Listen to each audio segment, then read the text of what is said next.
All right, so good evening, everybody. I'm Jelani Mobley. It's a blessing to be here with you guys today, this evening.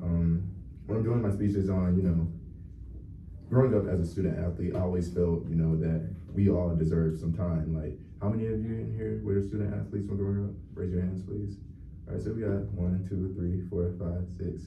So yeah, like, y'all know how it feels. Like, it's a bit stressful. That's what I feel like. I feel like it's more of a health things for most student athletes out here to just be given more time in school. So say like turning in work late, or even allowing them to just, even come to class late, or even miss a few classes, like on excused absences from their coaches, and even the coaches should understand, because a lot of student athletes, they are still people. And I feel like with most of society today, social institutions such as schools, or even it could be for practices, the coaches or the teachers, they don't really treat their students like even students. They treat them like they already know what they should expect, or what they should do in the real world. But really that's not the case, because school, especially in the teenage years, it's meant for people to grow. It's meant for people to even just be prepared for later on in life.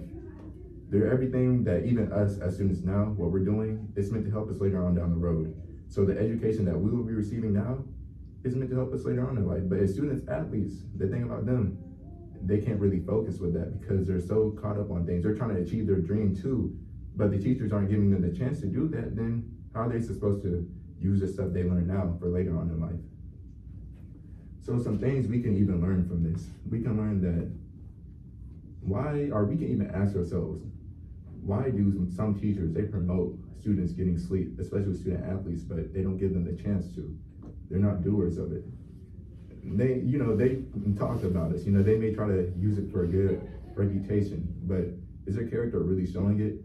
As a teacher, you should love your job. You should be more energetic, and you should try to be there for your students. You should spread empathy to them. You should be able to relate to them. But if they're not doing that to student athletes, or even their students at all, then what good benefits are going to be for your students? What even for your job? How are you supposed to? That's just doing it for money. How is that supposed to be something you're passionate about? And even as us, even that's for us to learn as students as well. Even student athletes, like they're passionate about their dream. They're passionate about either say like going to the NBA, going to the NFL, going to the NHL, going to even, the football league. Like, how are they supposed to be passionate about that if their teachers are not showing them that energy? How are they supposed to work hard at both things when they should really only have one focus, but also prioritize things as well? Don't get me wrong, school is important. It should be, if not God, it should be, your number one priority. Actually, God is your number one priority. Let's get that straight. But school, like family, school is basically, I would say, a different subject, but it should still be up there as your priorities. But if you're not giving the time to even, do what you enjoy outside of that, say like with your sports or extracurricular activities, and it's gonna take away the energy. It's gonna take away if you want to learn. I feel like that's really the most cases with student athletes. What we should learn from this and what we should try to push for, we should try to push for more time being given to them. Like I said it earlier, we should be trying to push for more,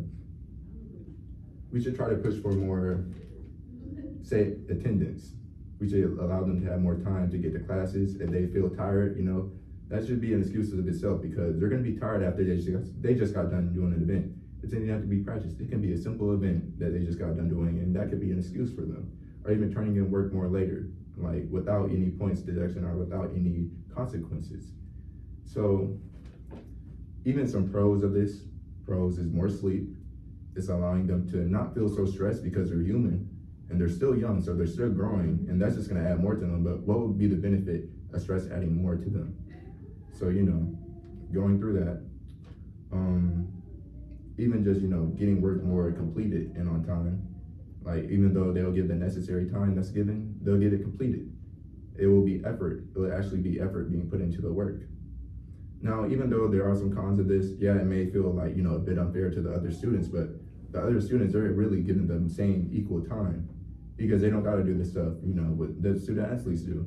I mean, they have an excuse for they're doing something that's not even for the school, that's cool. That should also be pushed for, because they're still a student athlete. But if they're doing, something that's related even to school, for instance, that's just a part of it. That's a part of the process, Patience is gonna go with that, because that's what they want to do. That's their passion. But what I'm saying with student athletes, like, it's also their passion to have a dream in life, you know, to try to fulfill that dream, to work hard at it. That's gonna be them learning. Like how regular students learn in school, that's gonna be with them learning. They're gonna learn how to grow in that way, but student athletes are gonna they're gonna know how to learn to grow in this way. So really what I'm saying is that, you know, student athletes in school, they should definitely be given more time. Teachers, even coaches, should be more relatable to that. They should be more empathetic to their students. They should treat them more fairness. They should understand that they had to go through the same thing when they were younger. And then even just to relate with them through that, they should even have personal conversations, because it's about the relationship as well. Like, it's about the relationship in the community you build with someone. And that's what brings this community together. So yeah, that's all. And I'm Jelani Mobley. It was nice to say the speech in front of you all today. Any questions? I gotta put my input. I really enjoyed it, and it gave me new perspective. Most definitely.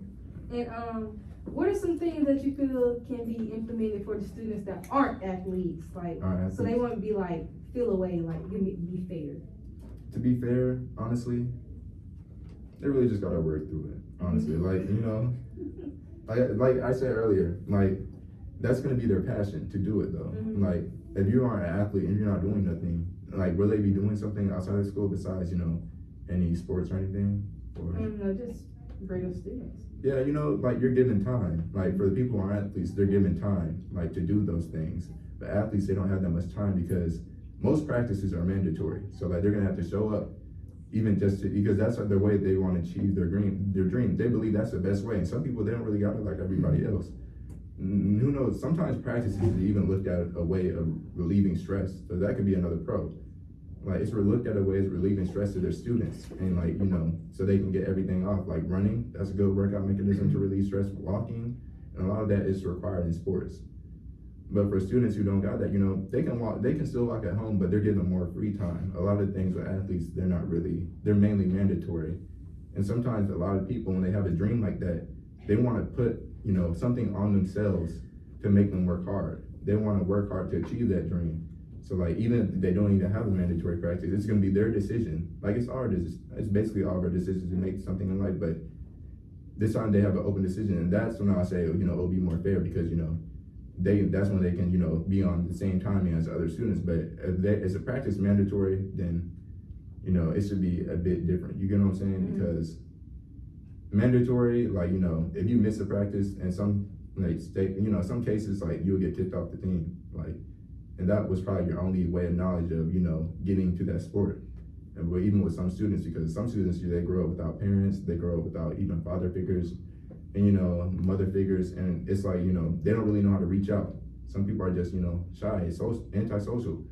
But with other people, you know, like other students, you know, they're given the opportunity more, all right? And different from non-mandatory, you know, it's not really required. So how would you say, thank you. How would you suggest checks and balances be put in place for athletes so they don't abuse, like, getting more time and things like that? Yeah.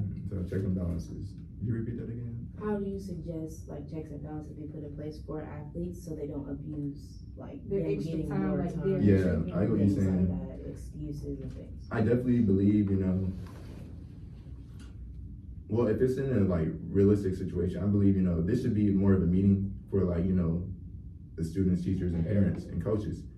But in that meeting, I believe they should, you know, suggest like even excuses. So like signed excuses, like if the coach got to talk to them, that should be more put into it, because it's their job, and it should be more like for them to put in effort. You're doing something, you're going to try to do it at the best of your ability. So I believe that's how. But if they're not, if they're just missing, you know, practice, and then if they're missing practice, and then what's it called, just going to, you know, say like, you know, back home not doing nothing, put on the game, then say it's an excuse, then that it will be, in most situations it will be checked out, I guess you could say. Or it's that's another way. I like the individual approach. Yeah, you know, it can be, you know, what's it called? Not even that, like, you know, the coaches, like I said, they could, you know, inform the teachers that, hey, they weren't at practice, so, you know, you guys gotta do what you gotta do. But realistically, I think this is all like a morally like a optional reason. Say like if you did go to the practice and you're tired, you know, that can be used as an excuse basically. But like if you're just missing practice and then trying to go, then I think that would work. Bouncing off what she just said, how do we know that the students athletes right now are like using their time and mannerable to like do their work? How we know they're using their time to do the work? Yeah, like how do we know if they're not doing their work, or if they're just, just hanging out with their friends? Like how do we know that? Well, really, that depends on like if they turn it in. But then again, we won't really know for real. Because like some student athletes that play sports, they have like 4.0s, and you have others that play sports and they flunk out of college. How do we like tie all that together? I feel like a way are some suggestions, because I'm gonna answer on the things that I know for sure. I feel like a way, that we can help with that. I believe that all it has to do, I went back, even with the coaches too, like, letting them know, but also I really believe it all ties into effort for real. Like even not just in school, but also like when they're at their sport. So like say like if they're if they're trying hard at practice and what's it called, the coaches see that, I believe that can also be put into play, like that they're actually trying hard. But if they're like, say, you have people who get no play time in certain sports, right? If they're not really doing something that's contributing, I could say that, they shouldn't get this, but then again, that really wouldn't be fair to like, say like to the other athletes, because sports is supposed to be like a team thing. So really, it's gonna happen in life. It's gonna, be expected, but that's gonna be really on them. It's gonna be on themselves. Like they're putting that on themselves, like for the decisions they make. So if they don't show up and they end up, flunking out, yeah, it's gonna be bad for percentage, but overall, it's not really gonna be, that bad. It's gonna be more or less. It's really gonna, because we already have that today, of course, but if we start making changes now, it should, start to decrease in that type of percentage of students flunking. So like, it shouldn't rise. Any more questions? All right. That is all. And you got the